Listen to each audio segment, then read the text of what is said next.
So, growing up, my folks were very loving, and I had a pretty amazing childhood, all being told. Mom looked after the housework and had a part-time cleaning job. Pops worked long hours in construction. We never really had a lot of money, but the house was always warm and there was food on the table. I didn't play outdoors much, and well, I didn't have too many friends, to be honest. But that was fine. I preferred my own company, staying home, reading books and learning stuff. But anyways, Mom was forever coaxing me to go outside and play with the other kids, but it just wasn't my thing. My pops, though, he got it. He loved to read, too.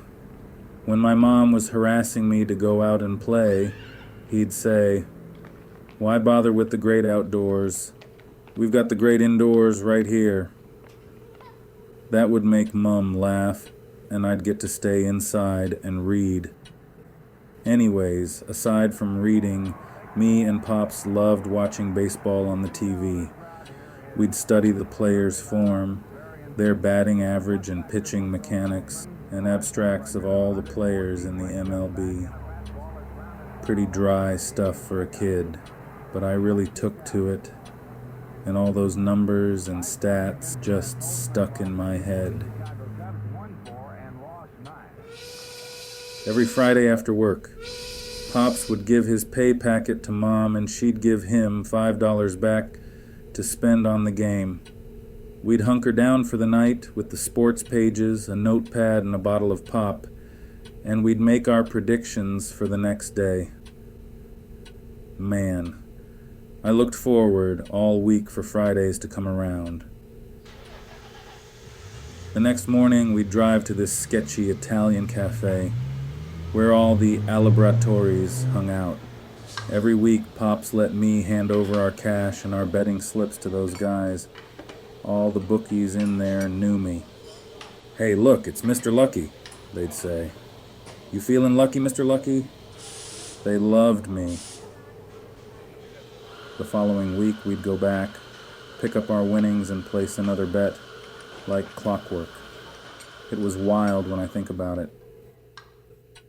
Mom let Pops keep whatever we won, which ultimately went back into fixing up the house or our old blue sedan, but he'd treat me to a pizza or a comic book from time to time. Not every week, though. I wasn't spoiled.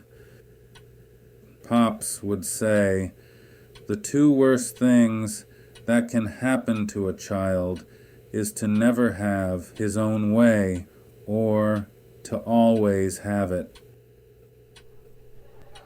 One Tuesday when I was 14, I was in math class and a kid came in with a note for the teacher. She read the note and then scoured the room for me. "Steepleton, the principal, wants to see you immediately." She told me to go follow this kid down to the principal's office. So I followed the kid with the note. That long walk to his office, thinking of all the bad things I might have done, but nothing really came to mind. Did he know about my side hustle with Pops? When I got there, the principal said, "Your father has been killed in an accident at work. You should go home right now to comfort your mother." He said it just like that, cold, no compassion. I've since learned that death is an important part of life. But at 14, it was really hard to accept. I missed my Pops, real bad. But I had to grow up pretty quick, 'cause it absolutely destroyed Mom. Nearly 30 years together, she'd forgotten how to be herself without him. She stopped going out. She didn't eat, no housework, nothing. She just gave up. So I stopped going to school. Mom took to her bed for about 2 months straight. So that really was a bleak time for sure. Pop's insurance covered our rent and our food for about 4 months, but I needed to hustle. I had to make money fast, and I knew that running errands and cutting grass wasn't going to do it. And so, I did the only thing I knew.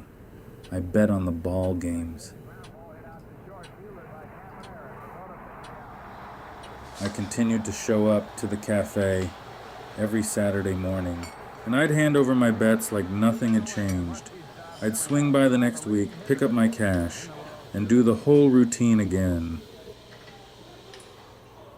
About 4 Saturdays went by before one of the guys asked me, "Hey, Mr. Lucky, why your old man don't come round anymore?" I said that he had taken a job as a security guard and he worked nights. They bought it. I'd bring home around $200 a month, give or take, which was more than enough for Mom and me.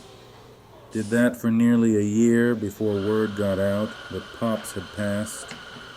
Some guy who knew Pops knew some guy at the cafe.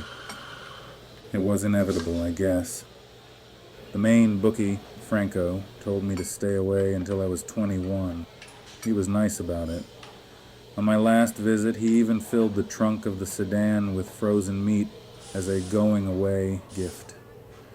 The Italians were sad to see me go, but it was just too risky for them to be taking bets from a kid. You know, they were into other things too, so it wasn't worth it. Anyways, the place got busted the following year, and the guys went their separate ways.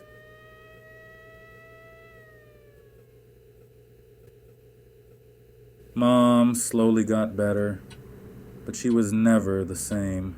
She obsessed over housework and cleaning, and she would rarely leave the house. I'd drive her to Pops' grave on their wedding anniversary and their birthdays and Christmas, but other than that, she'd stay at home. "I prefer the great indoors," she'd say. It really tore me up when she said that. Yep, it's a sad story, all right, but they're together now at least. She limped on for another 6 years, and then, just one day after the anniversary of Pops' passing, Mom went too.